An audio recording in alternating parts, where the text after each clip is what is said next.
Hello everyone. उम्मीद करता हूँ आप लोग बहुत ही अच्छे होंगे। तो हम लोग पढ़ रहे थे प्राचीन भारत और वैदिक सभ्यता हमने पढ़ ली। आज हम पढ़ेंगे भारत के जो धर्म हैं, धर्मों के बारे में पढ़ेंगे हम। भारत के जो धर्म हैं उनके बारे में पढ़ेंगे। ठीक है, रिलीजन। तो सबसे पहले पढ़ेंगे हम जैन धर्म के बारे में। जैन धर्म। जैन धर्म के संस्थापक जो हैं वो ऋषभदेव हैं। ऋषभदेव। और ये पहले जो है वो तीर्थकर भी हैं। पहले तीर्थकर भी ऋषभदेव हैं। और जो जैन धर्म के 24वें तीर्थकर हैं महावीर स्वामी। महावीर जैन या महावीर स्वामी जिसको बोल सकते हैं, महावीर जैन। महावीर जैन जो है इनका जन्म 540 ईसा पूर्व हुआ, यानी कि ईस्वी से 540 वर्ष पहले। इनके जो पिता थे वो थे सिद्धार्थ, और ये ज्ञात्रिक कुल के प्रधान थे। ज्ञात्रिक कुल, ज्ञात्रिक कुल से थे। महावीर जो जैन हैं इनकी माता जो है वो त्रिशला थी और लिच्छवी राजा चेटक की बहन। त्रिशला, इनकी माता का नाम त्रिशला था और वो लिच्छवी राजा चेटक की बहन थी। लिच्छवी राजा चेटक की बहन, चेटक की बहन थी। और इनकी पत्नी का नाम था यशोदा। यशोदा इनकी पत्नी का नाम था। इनकी पुत्री का नाम था प्रियदर्शनी। प्रियदर्शनी, प्रियदर्शनी। और इनके जो जमाई हैं उनका नाम था जामिल। जामिल जो थे वो इनके जो पुत्र हैं इनके हस्बैंड थे। और ये महावीर जैन के पहले अनुयायी थे। महावीर जैन के फर्स्ट अनुयायी, फर्स्ट अनुयायी थे ये। जो महावीर जैन के अनुयायी थे उनको बोलते थे निर्ग्रंथ। ठीक है। बात करें हम जैन धर्म के बारे में, तो जैन धर्म जो है इसमें अब तक 24 तीर्थकर हुए। कुल 24 तीर्थकर, 24 तीर्थकर। पहले तीर्थकर अपने ऋषभदेव थे, ऋषभदेव। दूसरे तीर्थकर थे अजीतनाथ। तीसरे थे संभव। फिर इंपॉर्टेंट तीर्थकर जो वो 7वें हैं जिनका नाम संपार्श्व है। 23वें तीर्थकर जो थे वो थे पार्श्वनाथ। और 24वें महावीर स्वामी थे। 24वें तीर्थकर थे महावीर जैन, महावीर जैन। बात करें जैन धर्म में तो अब तक जैन धर्म की दो संगीति हुई हैं।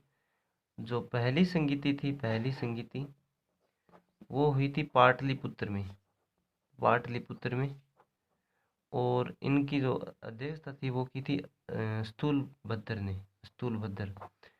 जो जैन धर्म की दूसरी संगीति है वो हुई वल्लभी में, वल्लभी में हुई थी दूसरी संगीति। बात करें जैन धर्म की तो जैन धर्म के त्रिरत्न, जैन धर्म के त्रिरत्न हैं सम्यक ज्ञान, सम्यक ज्ञान, सम्यक दर्शन, सम्यक दर्शन और सम्यक आचरण। ये जैन धर्म के जो है वो त्रिरत्न हैं। जैन धर्म के 5 महावर्त भी हैं। 5 महावर्त। अहिंसा, यानी कि हिंसा नहीं करनी है, सदैव सत्य बोलना है, सत्य वचन, और अपने चोरी नहीं करनी है, ऐस्ते। और अपरिग्रह का मतलब होता है धन संपत्ति इकट्ठा नहीं करना। और एक ब्रह्मचर्य। ये 5 जो है महावर्त। इनको महावर्त क्यों कहा गया? व्रत देखो जो होता है वो मान लो ऐसे 7 दिन का, 10 दिन का, 1 दिन का, ऐसे व्रत जो वो रख लेते हैं। रोजा होता है वो महीने भर का होता है। महाव्रत इन्हें इसलिए कहते हैं क्योंकि ये जीवन भर जो है वो रखने पड़ते हैं, इसलिए इनको महाव्रत कहते हैं। जैन धर्म जो है इनके 4 वर हैं।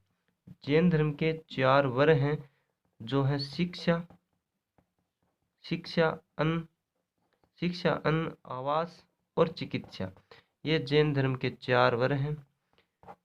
और नोट लगा के लिख लो, जो खजुराहो का जैन मंदिर है ना, खजुराहो, खजुराहो के जैन मंदिर का निर्माण, जैन मंदिर का निर्माण मंदिर का निर्माण जो है वो चंदेल शासकों ने करवाया था। चंदेल शासकों ने करवाया था। और मौर्योत्तर काल के बाद जैन धर्म का प्रमुख केंद्र मथुरा था। तो ये था जैन धर्म। अब हम पढ़ेंगे अगला बौद्ध धर्म। बौद्ध धर्म। बौद्ध धर्म जो है इसके संस्थापक थे महात्मा बुद्ध। महात्मा बुद्ध जो थे, पहले इनके जीवन के बारे में पढ़ लेते हैं। महात्मा बुद्ध का जन्म 563 ईसा पूर्व हुआ। 563 ईसा पूर्व, यानी कि महावीर जैन से ये 23 वर्ष बड़े हैं, ऐसा हम कह सकते हैं। महात्मा बुद्ध जो है इनके पिता थे शुद्धोधन। महात्मा बुद्ध की माता का नाम महामाया या माया देवी जिनको बोलते हैं, ये थी। ये इनके 7 दिन के बाद इनकी जो है वो मृत्यु हो गई थी। फिर इनका लालन पालन इनकी मौसी ने किया था। लालन पालन गौतमी प्रजापति ने इनका लालन पालन किया, जो इनकी मौसी थी। और जो महात्मा बुद्ध है, इन्होंने इनकी पत्नी, महात्मा बुद्ध की पत्नी, इनकी पत्नी का नाम था यशोधरा। और इनके पुत्र का नाम था राहुल। राहुल का मतलब बंधन होता है। महात्मा बुद्ध जब 29 वर्ष के थे, तब इन्होंने कपिलवस्तु की यात्रा की। और इनका जन्म जो है वो कपिलवस्तु के लुम्बिनी नामक स्थान पर हुआ। ये भी आप नोट कर लेना, ठीक है। कपिलवस्तु की यात्रा की तो इन्होंने जो राह में 4 दृश्य देखे। एक देखा वृद्ध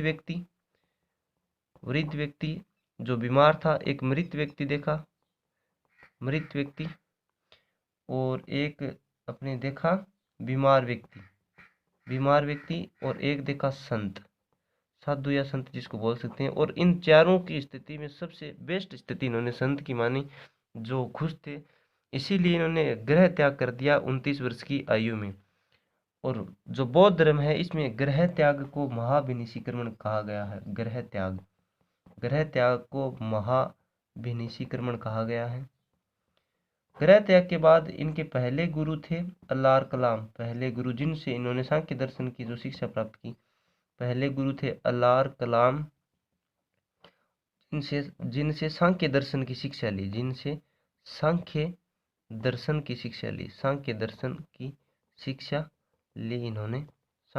की शिक्षा ली।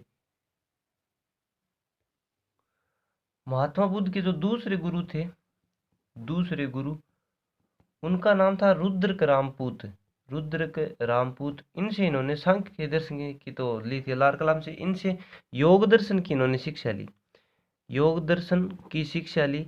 लेकिन इतने से इनका मन नहीं भरा, तो ये जो है वो जीवन के सत्य के खोज में निकल गए। और इन्होंने जो है वो तप किया। तो तप करने के बाद इनको जो है वो ज्ञान प्राप्ति कहाँ पर हुई? इनको ज्ञान प्राप्ति जो है वो निरंजना नदी के किनारे पीपल वृक्ष के नीचे ज्ञान प्राप्ति हुई, जिन्हें बोध गया कहते हैं। और एक बात ध्यान रखना, इनको वैशाख पूर्णिमा के दिन इनको ज्ञान की प्राप्ति हुई। और इसी दिन इनका जन्म हुआ, वैशाख पूर्णिमा को ही इनको ज्ञान की प्राप्ति हुई। और वैशाख पूर्णिमा को ही इनका महापरिनिर्वाण यानी कि इनकी मृत्यु हुई थी। इसीलिए वैशाख पूर्णिमा को जो है वो बुद्ध पूर्णिमा के रूप में जो है उनके अनुयायी जो है वो मनाते हैं, ठीक है। ज्ञान प्राप्ति निरंजना नदी के किनारे पीपल वृक्ष के नीचे हुई। ज्ञान प्राप्ति के बाद इन्होंने अपना पहला उपदेश सारनाथ में दिया। जो है वो सारनाथ में दिया, जो इनके साथ 5 ब्राह्मण थे उनको। और सारे के सारे उपदेश इनके पाली भाषा में है। उपदेशों की भाषा जो है वो पाली रही है। पहला उपदेश कहाँ दिया? सारनाथ में। और सर्वाधिक उपदेश श्रावस्ती में दिए हैं इन्होंने। सर्वाधिक उपदेश जो है वो श्रावस्ती में दिए हैं। श्रावस्ती। जो महात्मा बुद्ध हैं, इनका ये पहला उपदेश जो दिया था, ये घटना कहलाती है इनकी धर्म चक्र परिवर्तन। यानी कि धर्म चक्र प्रवर्तन, धर्म चक्र प्रवर्तन, इसका मतलब पूछ ले तो ज्ञान प्राप्ति के बाद प्रथम उपदेश दिया उसे, प्रथम उपदेश दिया उसे धर्मचक्र प्रवर्तन कहा जाता है। महात्मा बुद्ध जो है, इनकी मृत्यु जो है उसको महापरिनिर्वाण कहा है, महापरिनिर्वाण, मृत्यु को महापरिनिर्वाण कहा है, मृत्यु को महात्मा बुद्ध की। बात करें अपन बौद्ध धर्म की, तो बौद्ध धर्म की 4 संगीति हुई हैं। बौद्ध धर्म की 4 संगीति हुई हैं, 4 संगीति। बौद्ध धर्म की जो पहली संगीति है, पहली संगीति प्रथम संगीति, प्रथम संगीति जो है वो हुई थी अजात शत्रु, अजात शत्रु के शासन काल में हुई थी। अजात शत्रु हर्यक वंश का शासक था, ठीक है। प्रथम संगीति अजात शत्रु के शासन काल में हुई, और कहाँ पर हुई, तो ये हुई थी राजगृह में, राजगृह में। बौद्ध धर्म की जो दूसरी संगीति है, दूसरी संगीति वो हुई थी कालाशोक के शासन काल में, कालाशोक के शासन काल में हुई थी, और ये वैशाली में हुई थी, वैशाली में। बौद्ध धर्म की जो तीसरी संगीति है, तीसरी संगीति अशोक के शासन काल में हुई थी, और अशोक जो है वो मौर्य वंश के शासक थे, और ये पाटलिपुत्र में हुई थी, पाटलिपुत्र में। बौद्ध धर्म है उसकी तीसरी संगीति पाटलिपुत्र में हुई थी, और जैन धर्म की प्रथम संगीति पाटलिपुत्र में हुई थी, ये ध्यान रखना। कालाशोक जो है वो, कालाशोक किस वंश का है बताओ मेरे को। कालाशोक जो है वो ये शिशुनाग वंश का है कालाशोक। अशोक मौर्य वंश का है ही, अशोक वर्धन जिसको कहते हैं। और बौद्ध धर्म की जो चौथी संगीति है, चौथी संगीति जो है वो कनिष्क के शासन काल में हुई थी, कनिष्क। और ये जो है वो हुई थी कुंडलवन कश्मीर में, कुंडलवन कश्मीर में। ये तीनों संगीतियाँ वो ईसा पूर्व में हुई थी, और ये जो है वो ईसवी शुरू होने के बाद में हुई थी। तो आज की क्लास में था इतना ही, बाकी का हम आगे की क्लास में पढ़ेंगे। अगर आपको कंटेंट अच्छा लग रहा है तो क्लास को लाइक करना और शेयर करना। जय हिंद।